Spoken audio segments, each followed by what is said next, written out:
did you anticipate running the ball as much as you did today, and why did that? I think from an identity standpoint and establishing the run game and getting that going, it was very important to us. I think just as the game went on and we were kind of leaning on them and getting 4 or 5 yards of carry there at the end, and we just kept doing it. The first half, how much of that was just working out the nerves and stuff, or was it a wake-up call at halftime? How did you feel? Yeah, it was any game, as you see across the country, they're tough to win. It reminds me a couple years ago when we played Montana State and they went right down the first drive and scored. So we had some adversity early, and it was great to see the guys respond to that because it was not easy early. But, we had some miscues, and, we left some points on the board, fumbled in the red zone, missed a wide open, touchdown pass, snapped the ball for safety. So there were some things we got to clean up that led to that, but it was great to see their response. Coach, congratulations on the victory. How does it feel, obviously, the first one as the head coach of this program now? It's good because it's win one, and so now I enjoy it for a couple hours and, worry about San Diego State.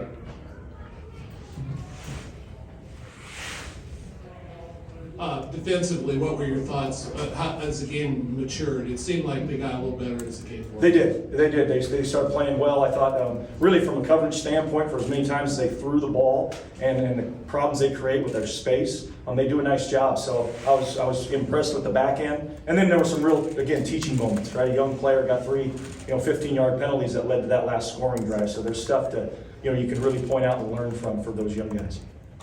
Coach, how would you evaluate Giovanni's game and then just playing the series for Jabari? I assume that was planned. Could you just discuss those two things? Yeah, I thought Giovanni did a great job. He protected the football. He made good decisions. That was a heck of a throw to David Wells and a great catch by David Wells. So we were happy with his operation of the offense and protecting the football. And then Jabari, we wanted to get in, and we were able to get him in, and he displayed some of the skills of why we're so excited about his future. How would you describe that run he had when he cut over the middle and the dipsy do there? Not surprised. He does that every day in practice. So a little scary when he starts spinning sometimes, but he's got a good feel for it, does it well. Trent, I know you guys have talked about wanting the secondary to be a little more disruptive, and you get those 2 takeaways today. Were you pretty happy with what you saw from them? Yeah, I think especially that last one, right, where it's just back to you make an offense, have to put a drive together, you keep making them have to snap the ball, and we're going to make a play. And that was a good example of that. They were driving, and we just kept fighting, keep the ball in front of us, and we're going to make a play, and Jack did. Olu went out like the first series. Do you have any update on him? Yeah, it'll be short term, Okay. but yeah. And then this is the first time in 30 years that you've had 2 running backs or rushers go for over 150 yards since J.J. Young and Don Shanklin in '94. Oh, wow. Well, good. We'll give Coach DeVan a raise.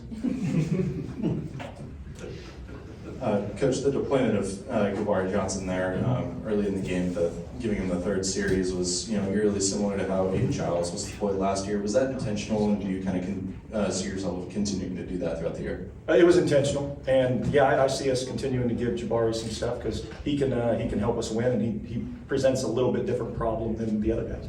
How'd you feel about the penalty category? There was some dumb stuff that we were totally self-inflicted. So the stuff that we have 100% control over has to get cleaned up and stopped. Anything that's just good physical play, they're going to throw a holding call or a PI at times. But the personal fouls and the stuff that was unnecessary, that's got to go away. Anything else? Trent, did you see what happened on the bad snap at the end zone? Was the ball tipped by somebody or something? Or No, it was just low. It was just a low bad snap. snap. Mm-hmm. Those are things that you're talking about. You need to get cleaned up. Oh, absolutely. Yeah, that's a guy making his first start, right? Because Dylan's out, so just some jitters early. But he, as the game went on, snapped the ball well.